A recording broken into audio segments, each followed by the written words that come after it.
Amen. Donc, pour débuter avec ce que l'Esprit a mis dans mon cœur, je vais vous inviter à tourner dans l'Évangile selon Luc au chapitre 2. Évangile selon Luc au chapitre 2.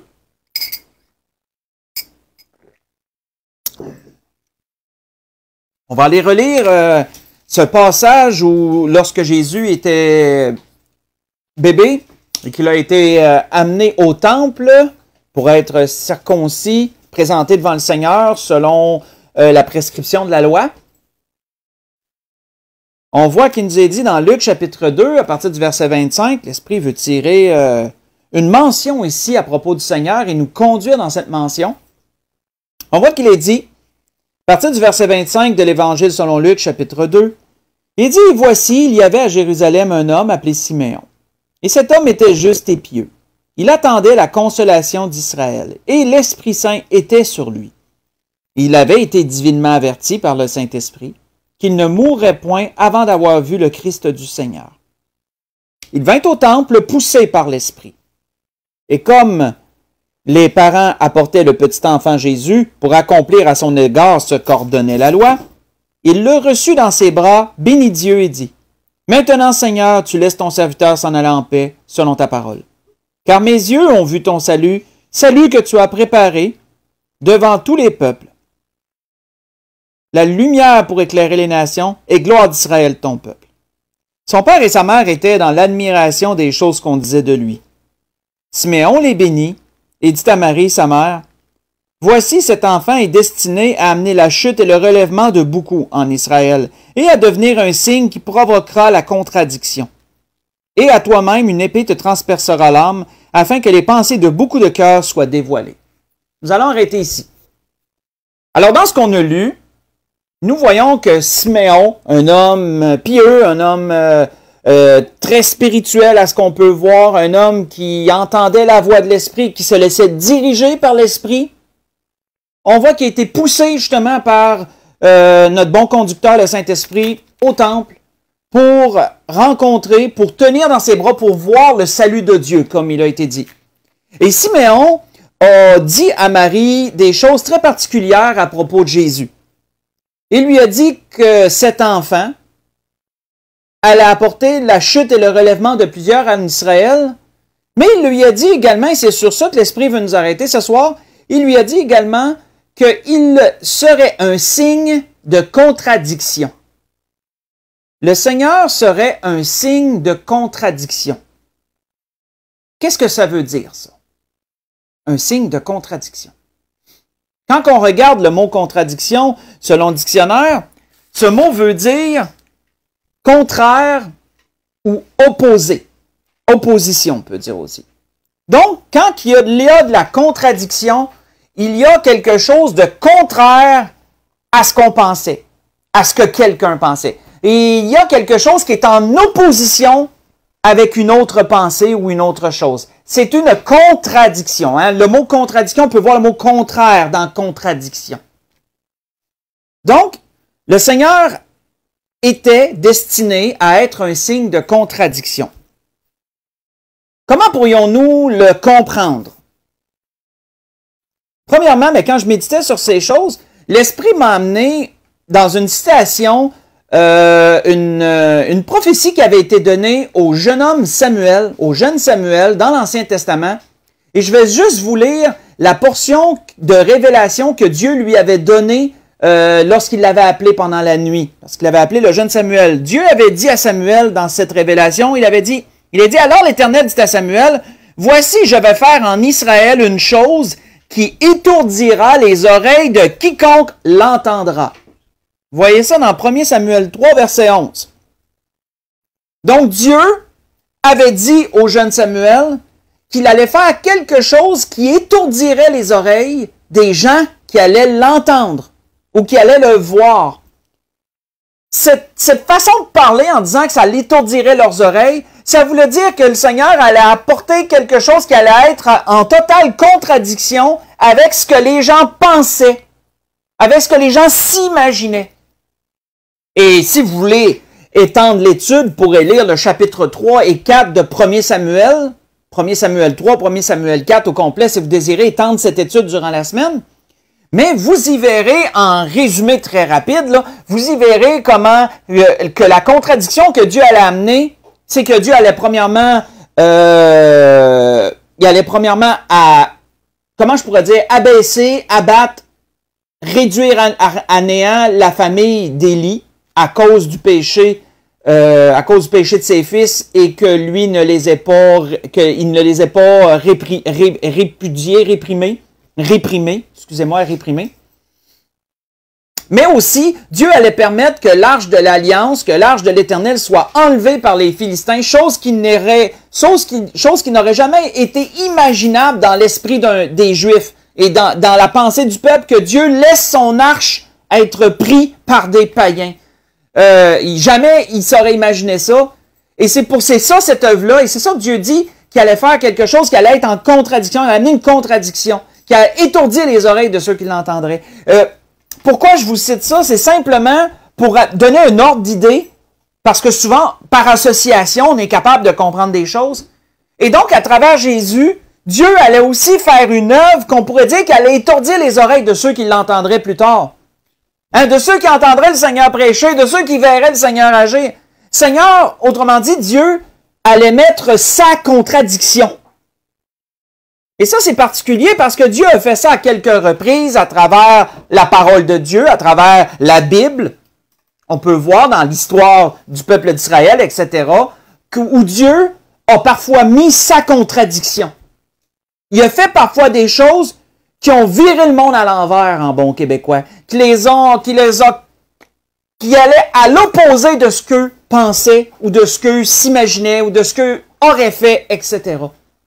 Dieu est un Dieu plein de surprises. Dieu peut parfois permettre la contradiction. Et le Seigneur en était un bon exemple ici. Le Seigneur en était un bon exemple. Et dans quel sens? Dans quel sens le Seigneur allait-il se révéler être une contradiction? Dans quel sens? Découvrons cela ce soir dans Matthieu chapitre 5. Explorons cela plutôt. Dans Matthieu au chapitre 5, allons voir premièrement un exemple. On va voir trois choses dans lesquelles le Seigneur s'est révélé être une contradiction. Dans l'Évangile selon Matthieu, chapitre 5, moi c'est un endroit que j'affectionne beaucoup dans Matthieu 5, dans le grand message que le Seigneur a apporté. Je reviens souvent à cet exemple-là, mais c'est à partir du verset 38. Dans Matthieu 5, à partir du verset 38 jusqu'au verset 48, jusqu'au verset 48, où on voit que le Seigneur dit, « Vous avez appris qu'il a été dit, œil pour œil, dent pour dent. Mais moi, je vous dis, de ne pas résister aux méchants. Si quelqu'un te frappe sur la joue droite, présente-lui aussi l'autre. Si quelqu'un veut plaider contre toi et prendre ta tunique, laisse-lui encore ton manteau. Si quelqu'un te force à faire 1 000, fais-en 2 avec lui. Donne à celui qui te demande, et ne te détourne pas de celui qui veut emprunter de toi. Vous avez appris qu'il a été dit, tu aimeras ton prochain et tu haïras ton ennemi.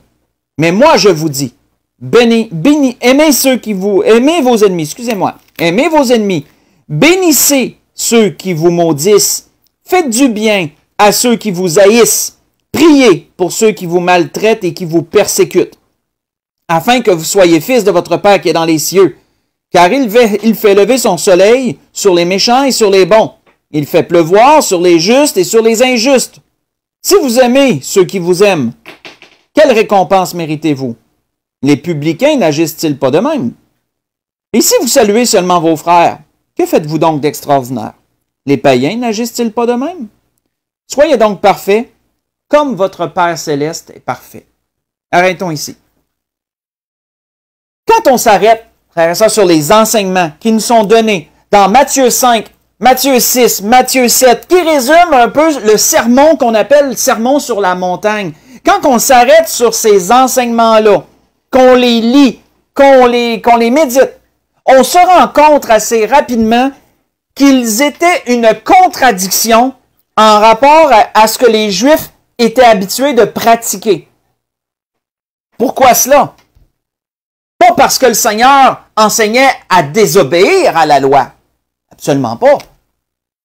Mais ce que le Seigneur enseignait allait au-delà de la loi. Ça allait plus loin que la loi.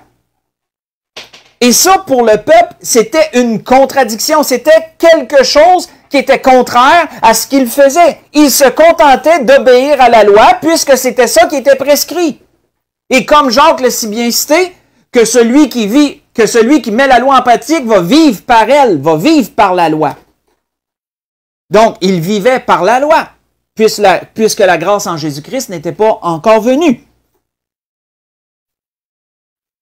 Mais le Seigneur, dans la façon de vivre qu'il amenait, était déjà une contradiction. Il était déjà un signe de contradiction à travers l'enseignement de la façon qu'il devait vivre. Quand que le Seigneur dit, vous savez qu'il a été dit, autrement dit, vous savez qu'il est écrit, vous savez que vous avez appris, autrement dit, ce qui se réfère à la loi, mais qu'ensuite le Seigneur disait, mais moi je vous dis, ça c'était une contradiction. Ce qu'on peut appeler une contradiction.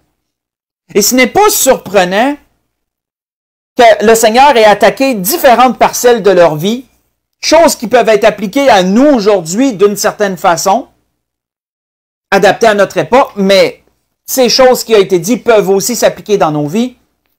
Ce n'est pas surprenant qu'à la fin du message, lorsque le Seigneur a terminé tous ses enseignements, qu'est-ce qu'il nous a dit? Il nous a dit, après que Jésus eut achevé ses discours, la foule fut frappée de sa doctrine. C'est pas rien.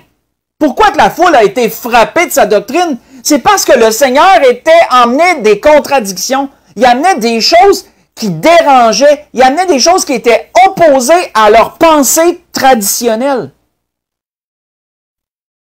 Donc, c'est pour ça qu'ils étaient frappés, entre autres choses, de sa doctrine, mais aussi car il enseignait comme ayant autorité, et non pas comme leurs scribes. Voyez ça dans Matthieu 7, j'ai lu le verset 28 et 29, ce qui conclut un peu ce message, le message du Seigneur selon Matthieu. Donc, on peut voir déjà là un exemple à travers l'enseignement que le Seigneur amenait de la façon qu'il devait vivre, qu'il devait agir, que c'était un signe de contradiction. Le Seigneur était une contradiction à travers ces choses. Mais creusons cela encore. Allons dans Jean. Allons dans Jean chapitre 6 et creusons cela encore. Dans Jean chapitre 6.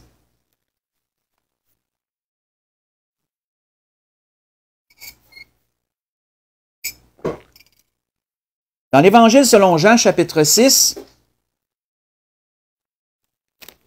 on va lire à partir du verset 32.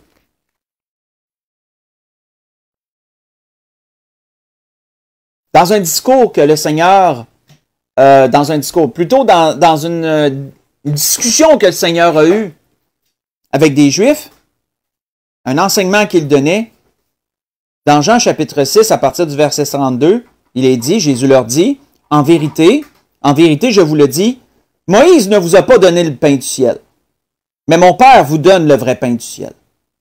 Car le pain de Dieu, c'est celui qui descend du ciel et qui donne la vie au monde. Et ils dirent, Seigneur, donne-nous toujours de ce pain. Jésus leur dit, je suis le pain de vie. Hein, vous le réclamez? Ce que je vous ai dit vous fait du bien à vos oreilles? Ça vous paraît alléchant? Mais voici, je suis le pain de vie. Hein, le Seigneur leur dit, je suis le pain de vie. Il continue. Celui qui vient à moi n'aura jamais faim, et celui qui croit en moi n'aura jamais soif. Mais je vous l'ai dit, et vous m'avez vu, et vous ne me croyez point. Tous ceux que le Père me donne viendront à moi, et je ne mettrai pas dehors celui qui vient à moi. Car je suis descendu du ciel pour faire, non ma volonté, mais la volonté de celui qui m'a envoyé. Or, la volonté de celui qui m'a envoyé, c'est que je ne perde aucun de tous ceux qu'il m'a donnés, mais que je les ressuscite au dernier jour. La volonté de mon Père, c'est que quiconque voit le Fils et croit en lui ait la vie éternelle, et je le ressusciterai au dernier jour. Et là, notez ce que les Juifs ont fait après avoir entendu ces paroles du Seigneur à propos du pain de vie qu'il dit qu'il était et tout, qu'il dit qu'il est. Les Juifs murmuraient à son sujet, parce qu'il avait dit, je suis le pain qui est descendu du ciel. Et il disait, n'est-ce pas là Jésus, le fils de Joseph, celui dont nous connaissons la mère et le père et la mère? Comment donc, dit-il, je suis descendu du ciel? Et Jésus leur répondit, ne murmurez pas entre vous. Nul ne peut venir à moi si le Père qui m'a envoyé ne l'attire, et je le ressusciterai au dernier jour. Arrêtons ici. Alors, frères et sœurs, quand on voit cela, on voit que l'enseignement que le Seigneur leur donnait concernant sa personne était encore ici une contradiction. Pourquoi? Parce qu'après l'avoir entendu, ils en étaient dérangés. Ils en étaient dérangés, ils en étaient choqués. Et la Bible nous dit quoi? Ils murmuraient. Vous savez, quand vous murmurez, là, c'est pas quelque chose que vous allez dire face à la personne. Ça, c'est pas un murmure, c'est une déclaration. Quand vous murmurez, là, vous le chuchotez. Vous le dites comme pour essayer que la personne n'entende pas ce que vous dites ou qu'elle ne vous voit pas. Vous parlez entre vous. Vous le murmurez. Moi, je suis pas capable de murmurer. Quand je murmure, on dit que je parle fort même là. Mais bon. Petite bulle qui a passé, excusez-moi. Mais, on voit que le Seigneur leur a dit par l'après, ne murmurez point entre vous. Vous savez, le Seigneur, à partir de ce temps-là, quand le Seigneur a vu que son message les dérangeait, que son message était une contradiction, que son message allait contraire à leur pensée, que c'était en opposition à leur pensée, le Seigneur aurait pu adoucir la chose. Hein? Le Seigneur a pu adoucir son message et dire, « Ouais, mais en fin de compte, oui, je suis le pain de vie, mais, tu sais, le Seigneur, je veux pas dire des paroles à la place du Seigneur, bien sûr, mais le Seigneur aurait pu adoucir son message, il aurait pu un peu atténuer l'impact, hein, atténuer l'effet. Mais non! Le Seigneur a fait pire. On ne le lira pas, mais si vous le lisez pendant la semaine, c'est après que le Seigneur a enchaîné en disant que son corps est une nourriture, que son sang est un breuvage. Et là, le Seigneur a comme, au lieu d'atténuer, le Seigneur, il a empiré le message, il a empiré, et ses déclarations ont été encore plus en contradiction que ce qu'il venait de dire. Ça l'a apporté en une plus grande contradiction encore. De sorte que les Juifs, quand ils l'écoutaient, ils étaient là. Comment peut-il nous donner sa chair à manger? Les Juifs allaient loin, là. Et vraiment, là, leur pensée était vraiment rendue loin par rapport aux paroles du Seigneur. Et c'était, pour eux, c'était rendu un scandale. C'est rendu un scandale. Siméon, frères et sœurs, avait raison de dire que le Seigneur allait être un signe de contradiction. Et ce qui est surprenant ici, c'est que le Seigneur aurait pu adoucir le message. Il aurait pu adoucir les choses, mais non, il les a empirées. Le message a été tellement plus dur qu'à la fin du chapitre, la Bible nous dit qu'ils l'ont tous quitté à part ses disciples. Ils sont tous partis à part ses disciples. Puis Jésus leur a dit, ne partez pas vous autres non plus. Mais ils ont dit, Seigneur, à qui nous irions? C'est toi qui as la vie, c'est toi qui as la vérité. C'est toi qui as les paroles de vérité. Mais les disciples, qu'est-ce qu'ils ont dit au Seigneur après avoir entendu ces paroles-là, avant que tout le monde parte? Les disciples aussi ont murmuré, hein? Les disciples aussi ont murmuré entre eux, frères et sœurs. C'est ce qu'il nous est dit au verset 60. Au verset 60, plusieurs de ses disciples, après l'avoir entendu dire, « Cette parole est dure. Qui sait, qui peut l'écouter? » Et Jésus, sachant lui-même que ses disciples murmuraient à ce sujet, il leur dit, « Cela vous scandalise-t-il? » Vous savez, il y a certains pensent que Jésus aurait dû adapter son message pour attirer à lui le plus grand nombre, puis pour attirer à lui le plus grand nombre.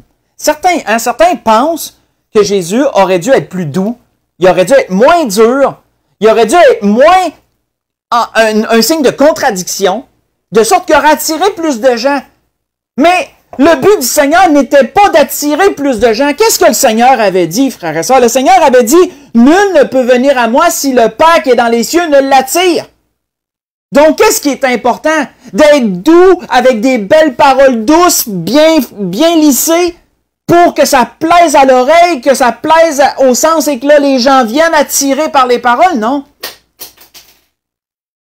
Dieu, le Seigneur dit, le Père attire ceux qui doivent venir, ceux qui sont destinés à la vie éternelle, que le message soit le plus dur, le plus vraiment là indigeste, si je peux le dire comme ça, possible. Si quelqu'un est attiré par le Père, il va être touché par la parole. Ça va produire quelque chose et il va vouloir en savoir plus, même si le message était dur à entendre. Quand tu es destiné à la vie éternelle, tu es destiné à la vie éternelle. Le Seigneur, le Père attire. Donc, il serait contraire à la logique de Dieu que de penser que le Seigneur aurait dû atténuer ses paroles et être moins scandalisant. Le Seigneur a dit exactement les paroles qui devaient être dites. Qu'est-ce que le Seigneur a fait à travers de ce qu'on lit? Ben, on ne l'a pas lu, mais la suite, qu'est-ce que le Seigneur a fait? Le Seigneur a criblé. Hein, c'est un peu comme quand que le Seigneur avertissait Pierre, qui avait dit, il dit, Satan cherche à vous cribler comme le froment. Hein, on pourrait utiliser cette image-là que le Seigneur il a criblé un peu ici. Autrement dit, là, tout ce qui était, je dirais pas bon, je veux quand même pas diminuer l'être humain comme ça, mais tout ce qui allait pas s'attacher à lui allait décoller. Hein, autrement dit, là, ces paroles allaient faire en sorte que ceux qui étaient attachés resteraient, ceux qui étaient pas ben ou attirés par des paroles ou curieux, ceux-là, ils allaient décoller. Pourquoi? Parce que ces paroles-là étaient contraignantes. C'était de la contradiction. Ces paroles-là étaient remplies de contradictions, frères. Donc, on voit cela jusqu'à présent. Le Seigneur, dans son enseignement de façon de marcher, apportait la contradiction. Le Seigneur, dans son enseignement concernant sa personne, apportait la contradiction. Mais allons voir ce qui était le plus une contradiction dans toute chose par rapport à la vie du Seigneur. Pour cela, reculons dans Jean chapitre 3 pour cela. Qu'est-ce qui allait être le pire concernant cette parole de Siméon, que le Seigneur serait un signe de contradiction? Qu'est-ce qui allait être le summum, le pire? On voit que Jean, dans Jean chapitre 3, lorsqu'il nous relate la rencontre que Jésus a eue avec Nicodème, qu'est-ce qui est dit, versets 14 et 15? Le Seigneur dit à Nicodème dans ses enseignements qu'il lui donnait, question que Nicodème avait, réponse que le Seigneur donnait, il dit, « Comme Moïse éleva le serpent dans le désert, il faut de même que le Fils de l'homme, il faut de même que le Fils de l'homme soit élevé, afin que quiconque croit en lui ait la vie éternelle. Car Dieu a tant aimé le monde qu'il a donné son Fils unique, afin que quiconque croit en lui ne périsse point, mais qu'il ait la vie éternelle. » Arrêtons là. Arrêtons ici. Qu'est-ce que Jésus disait à Nicodème? Il faut que le Fils de l'homme soit élevé. Hein, de même que Moïse a élevé le serpent dans le désert, il faut de même que le Fils de l'homme soit élevé. Vous savez, si on se met à la place des Juifs de l'époque, si on essaye un instant de se mettre à la place de Nicodème, dans le système de pensée qu'ils avaient, dans la conception qu'ils avaient du Messie, quand Jésus a dit cette parole-là, Nicodème n'a certainement pas pensé à la croix. Ça n'a certainement même pas effleuré un iota de son esprit, ça. Qu'un Juif entende que le Fils de l'homme, que le Messie devait être élevé, qu'est-ce qu'un Juif allait penser? Ah ben oui, il faut qu'il soit élevé dans la gloire. Hein, le Fils de l'homme, le Messie, va être élevé dans la gloire. C'est ça que les Juifs pensaient. C'est certainement ça que Nicodème a pensé quand Jésus lui a dit « Il faut que le Fils de l'homme soit élevé. » Ben oui, il faut qu'il soit élevé, c'est vrai. De toute manière, c'est écrit dans la parole, ça. Dans l'Ancien Testament, les prophètes en ont parlé, que le Fils de l'homme, que le Fils de Dieu, elle a été élevé dans la gloire. Faites juste écouter ce que le prophète Daniel avait déjà dit. Vous allez voir que ça colle avec ce que certainement Nicodème pensait. On voit que Daniel, dans ses visions qu'il avait reçues du Seigneur, il dit « Je regardais pendant mes visions nocturnes, et voici, sur la nuée des cieux arriva quelqu'un semblable à un fils de l'homme. » Donc, on sait qu'il parle du Seigneur, on sait qu'il parle de Jésus, notre Jésus, il parle du Messie. Il s'avança vers l'Ancien des jours, qu'autrement dit, qui est le Père, Dieu le Père, l'Ancien des jours. Et on le fit approcher de lui. Et on lui donna, en parlant de Jésus, on lui donna la domination, la gloire, le règne. Et tous les peuples, les nations, les hommes de toute langue le servirent. Sa domination est une domination éternelle qui ne passera point. Son règne ne sera jamais détruit. Vous voyez ça dans Daniel 7. J'ai lu le verset 13 et le verset 14.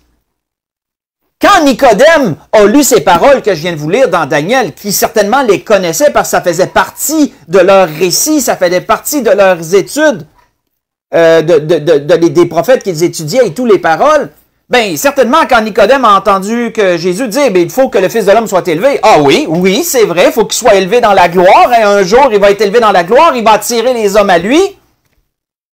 Nicodème s'était bâti certainement ce genre de scénario-là.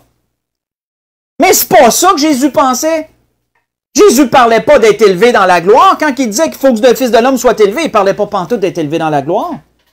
Du moins, pas là. Pas là.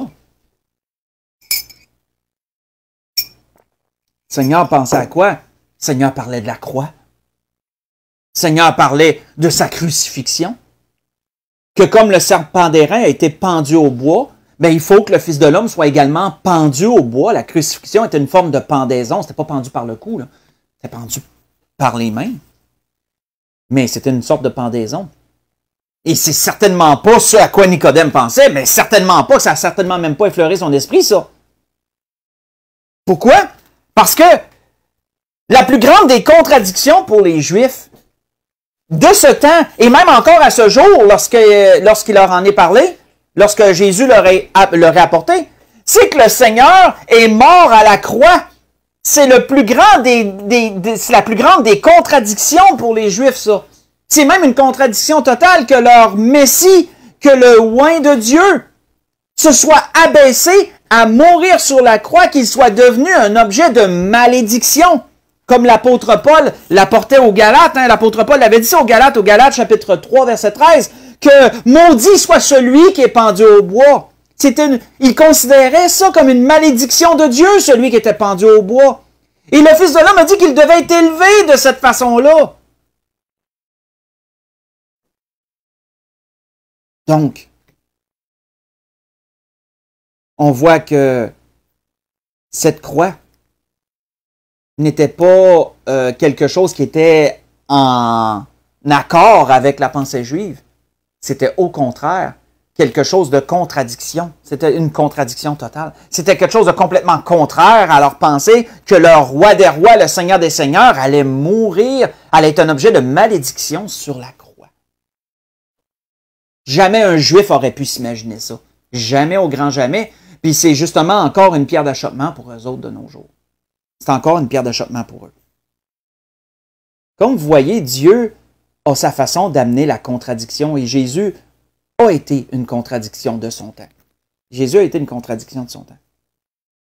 On voit d'ailleurs l'apôtre Paul, lorsqu'il parlait aux Corinthiens, faites juste écouter avant qu'on s'en aille à la conclusion, de ce que l'apôtre Paul parlait aux Corinthiens à propos de la croix. Qu'est-ce qu'il leur a dit?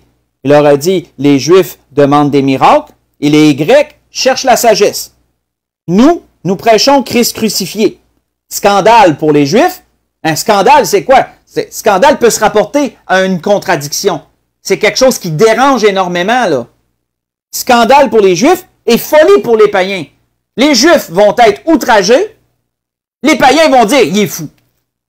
C'est une folie. Voyons donc. Voir s'il y avait besoin de faire ça. Mais, puissance de Dieu et sagesse de Dieu pour ceux qui sont appelés, tant juifs que grecs. Car la folie de Dieu est plus sage que les hommes et la faiblesse de Dieu plus forte que les hommes. Vous voyez ça dans 1 Corinthiens chapitre 1, j'ai lu verset 22 au verset 25. Mais, vous savez, dans ce que Nicodème a dû penser des paroles du Seigneur, il n'y avait pas complètement tort non plus. Parce que oui, après avoir été élevé à la croix, le Seigneur allait être aussi élevé dans la gloire. Hein? Donc, Nicodème n'avait pas totalement tort de penser comme certainement il avait pensé. Lorsque Jésus lui a dit, il faut que le Fils de l'homme soit élevé. Hein, c'est ce que le Seigneur nous relate, c'est ce que l'apôtre Paul nous relate, pas besoin d'y tourner, dans Philippiens 2, versets 5 à 10, hein, d'avoir les mêmes sentiments qui étaient en Jésus-Christ, que le Seigneur il s'est abaissé en prenant une forme de serviteur, il est venu semblable à un homme, hein, il est venu comme un simple homme, et qui s'est rendu obéissant jusqu'à la mort, et même jusqu'à la mort de la croix, comme l'apôtre Paul le disait. Et ensuite, après la mort de la croix, après avoir été élevé au bois, qu'est-ce que l'apôtre Paul dit?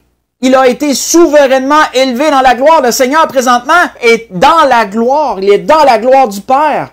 Il a été élevé dans la gloire. Donc, Nicodème n'avait pas tort dans ses pensées. Sauf qu'avant cela, il fallait qu'il passe par le scandale de la croix. Il fallait qu'il passe par la contradiction que Dieu avait mis en place dans son plan.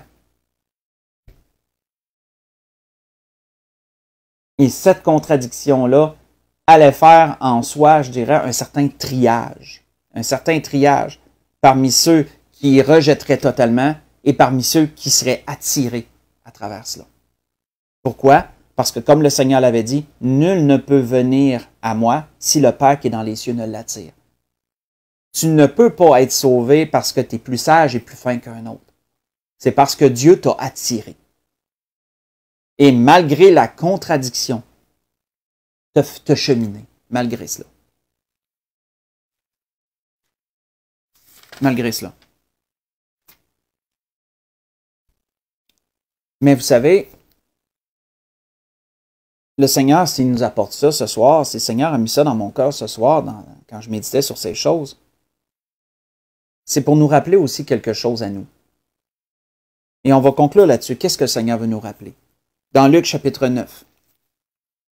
On va aller à cet endroit pour conclure. Dans l'Évangile selon Luc chapitre 9.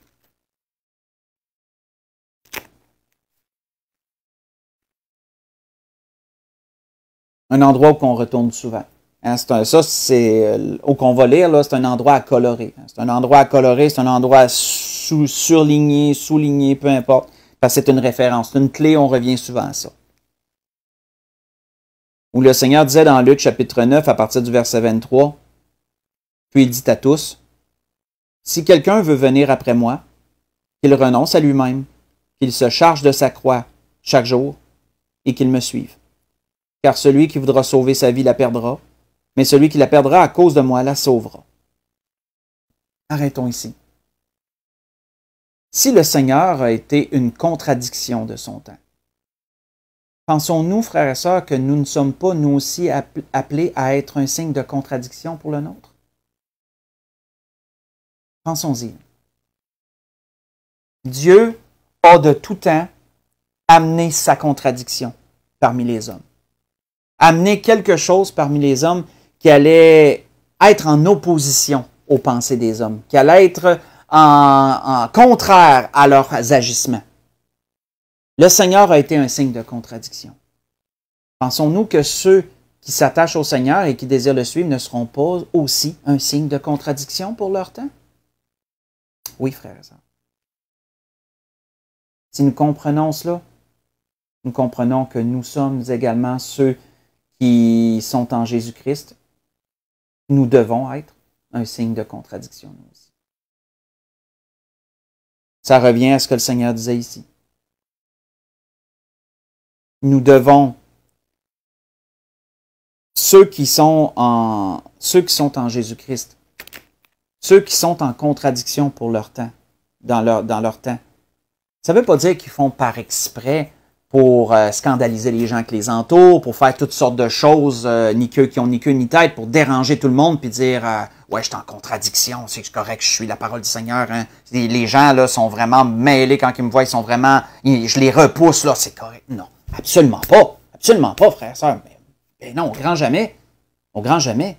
Mais qu'est-ce que ça veut dire être un signe de contradiction de notre temps? Mais ça veut dire qu'on n'aura pas les mêmes vues que le monde. On n'aura pas les mêmes vues que le monde, on n'aura pas les mêmes pratiques que le monde, on n'aura pas les mêmes pensées. En résumé, on n'agira pas pareil comme le monde. Si le monde agit d'une certaine façon, nous allons agir selon les Écritures. C'est notre standard, c'est notre direction. C'est notre direction. Et de plus en plus, si un chrétien demeure chrétien, il sera de plus en plus une contradiction. Parce qu'il va être de plus en plus en opposition avec ce que les gens pensent et ce que les gens disent et ce que les gens font. C'est dans ce sens que nous serons une contradiction. Pas parce qu'on veut être une contradiction ou qu'on fait par exprès pour l'être. Simplement parce que nous suivons une ligne directrice, c'est celle du Seigneur, et que les gens s'en détournent de plus en plus. Hein, les gens ont chassé le Seigneur, ils ont jeté le Seigneur en dehors des écoles, ils ont jeté le Seigneur en dehors de toutes les institutions, et désirant s'affranchir du Seigneur, un peu comme Satan a attiré Adam et Ève à le faire au départ. Satan attire les gens encore de tout temps, et surtout de nos jours, davantage avec toutes sortes de mouvements qui sont promulgués par les hommes, le mouvement woke, puis en tout cas, je ne veux pas m'embarquer trop là-dedans parce que c'est pas ça le message de ce soir, mais toutes ces choses que le monde promulgue, de liberté d'expression et autres liberté de ton corps, de ci, de ça, et de toutes les dérives que ça l'amène, un chrétien qui veut rester chrétien va devenir une contradiction pour ces gens-là et pour le monde en général qui tolère et accepte sans devenir comme ça nécessairement. Va devenir une contradiction. Est-ce mal? Non. Si le Seigneur a été une contradiction, nous sommes appelés à être une contradiction. Pour ceux qui veulent suivre le Seigneur, qui veulent renoncer à eux-mêmes, qui veulent se charger de leur croix. Ça va devenir une croix. Si ça ne l'est pas, ça va le devenir. Si ça l'est déjà, ben, vous êtes dans la bonne voie. On voit que l'apôtre Pierre disait sur ça dans ce qu'il enseignait. Il dit « Ayez au milieu des païens une bonne conduite, afin que là même où ils vous calomnient comme si vous étiez des malfaiteurs, ils remarquent vos bonnes œuvres et glorifient Dieu au jour où il les visitera. » Vous voyez ça dans 1 Pierre 2, verset 12. Moi, quand le Seigneur m'a amené là, je me dis, moi, quand le Seigneur m'a amené là, puis que je relisais, là, je l'ai relu plusieurs fois, que Pierre disait « Ayez au milieu des païens une bonne conduite. » Hein? Dans notre tête, c'est quoi une bonne conduite? Ben je vais être bon avec les autres. Hein? Je vais être amour. Je vais être tolérant. Je vais aimer. Mais Pierre dit « Ayez au milieu des païens une bonne conduite. » OK? Mais après ça, il dit « Afin que là même où ils vous calomnient comme si vous étiez des malfaiteurs. » Wow! Hey, si j'ai une bonne conduite selon la pensée de l'homme, comment il peut me considérer comme un malfaiteur? Si je vais selon le monde, puis que j'aime les gens qui m'entourent, que je fais du bien à mon voisin, puis aux gens autour de nous, comment je peux être considéré comme un malfaiteur par le monde? Hein? Parce que Pierre dit, si vous calomniez comme si vous étiez des malfaiteurs. Oh, ben, ça veut dire quoi, frères et sœurs, ça? Ça veut dire simplement que les bonnes œuvres que Pierre parlait ne sont pas les bonnes œuvres selon les hommes. Ce sont les bonnes œuvres selon Dieu. Et c'est ça, ça fait toute la différence, ça. Parce que les bonnes œuvres selon Dieu peuvent être en contradiction avec les bonnes œuvres selon l'homme. Et si tu agis selon les bonnes œuvres de Dieu, ben si tu es considéré comme un malfaiteur, si tu es calomnié, autrement dit qu'on dit du mal de toi, parce qu'une calomnie, c'est ça, c'est de dire du mal de quelqu'un, tu le calomnies. Mais si on dit du mal de toi comme si tu es un malfaiteur, tu es en contradiction. Tu amènes une contradiction. Et est-ce que c'est mal, ça? Ben, pas si tu agis selon Dieu. Si tu agis selon Dieu, c'est pas mal. Au contraire, tu es destiné à ça. Si tu veux suivre le Seigneur, tu es destiné à donner une contradiction, comme lui, il l'a été. On voit que celui qui va vouloir être chrétien, encore dans les temps qu'on est, et plus on avance, pire ça va devenir, ben, il n'adoptera pas les mêmes paroles que le monde, comme j'ai dit. Il n'agira pas de la même façon. Et même l'Église. Même l'Église, si l'Église veut demeurer le corps de Christ qu'elle doit être, est-ce que l'Église doit adapter son message à son époque pour attirer le plus de monde possible? Est-ce que comme ça, est-ce que c'est comme ça que l'Église doit agir? Absolument pas. L'Église doit être à l'image du Seigneur. L'Église doit et va devenir de plus en plus un signe de contradiction si elle demeure selon la parole, si elle demeure à l'image du corps de celui qu'elle est, elle va devenir un signe de contradiction. L'Église doit s'occuper seulement et seulement de prêcher la vérité, de dire les paroles de vérité. L'Église est la colonne et l'appui de la vérité, comme Paul le disait à Timothée. Et donc, si l'Église s'occupe juste de dire la vérité et de prêcher selon la vérité et d'être une lumière de vérité dans ce monde, ben, elle sera une contradiction. Elle sera une contradiction. Et je vous dirais qu'avec toutes ces choses qui s'en viennent, où la tolérance est de plus en plus prêchée pour tous ces mouvements LGBTQ+, woke, le mouvement woke, l'homosexualité, bisexualité, transsexualité, et j'en passe, et des meilleurs. Si l'Église continue de prêcher sa parole, la parole de vérité, et qu'elle rejette et condamne toutes ces choses, qui sait si tantôt l'Église ne sera pas considérée par le gouvernement comme une institution haineuse, comme promulguant la haine, promulguant l'intolérance. Pensez-vous que ça pourrait pas arriver, ça? Moi, je crois que ça peut arriver, puis je crois même qu'on va en entendre parler un moment donné. L'Église est, et si elle n'est pas, elle va devenir un signe de contradiction. Et que fera-t-elle à ce temps-là?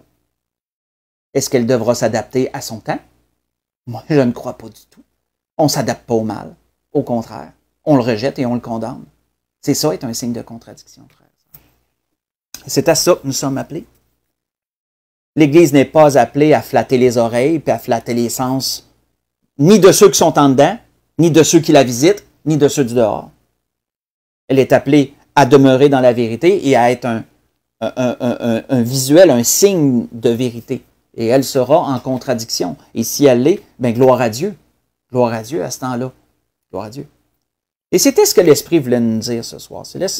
Mais comme vous avez vu, on a fait beaucoup de chemin sur une parole, sur une prophétie que Siméon avait donnée à Marie en parlant de Jésus, que Jésus serait un signe de contradiction. Et on a vu comment que le Seigneur l'a été à travers ses enseignements concernant la pratique, ses enseignements concernant sa personne, et son enseignement concernant sa crucifixion à venir. Sa crucifixion à venir dans le sens de son temps. Sa crucifixion et sa gloire. Le Seigneur en tout a été un signe de contradiction. Et par extension, l'Esprit nous amène que l'Église sera aussi. Le chrétien sera un signe de contradiction. Il doit l'être, sans faire par exprès, comme de raison, comme j'ai mentionné. Mais il doit être un signe de contradiction en demeurant selon les Écritures. Et il le sera s'il le fait. Et l'Église doit être de même, et elle le sera elle aussi, si elle agit. Selon la parole, elle sera un signe de contradiction. Et ce n'est pas mal, si c'est selon Dieu. Au contraire, c'est à cela qu'on est appelé. Et c'est à cela que l'Esprit voulait nous dire ce soir. Donc, je voudrais vous souhaiter à tous et à toutes une bonne fin de soirée, un bon restant de semaine. Profitez bien de la température, reposez-vous bien. Continuons à prier les uns pour les autres. Continuons à prier pour ce qui se passe dans le monde. Que le Seigneur nous préserve et il le fera certainement. Le Seigneur prend soin des siens. Nous devons nous appuyer sur cela. Que le Seigneur puisse nous accompagner dans tous nos besoins et accompagner tous et chacun dans leurs défis et dans leurs épreuves. Si certains vivent des épreuves, que le Seigneur les accompagne en toutes choses. Gardons la foi. Le Seigneur sait prendre soin des siens. Excusez-moi, ma langue fourche. Et comme le Seigneur nous l'a dit dernièrement à propos des besoins, je crois que c'est mercredi passé que le Seigneur nous a apporté un message à propos des besoins. Le Seigneur les connaît, il saura les combler. Bonne semaine à tous, que le Seigneur vous garde.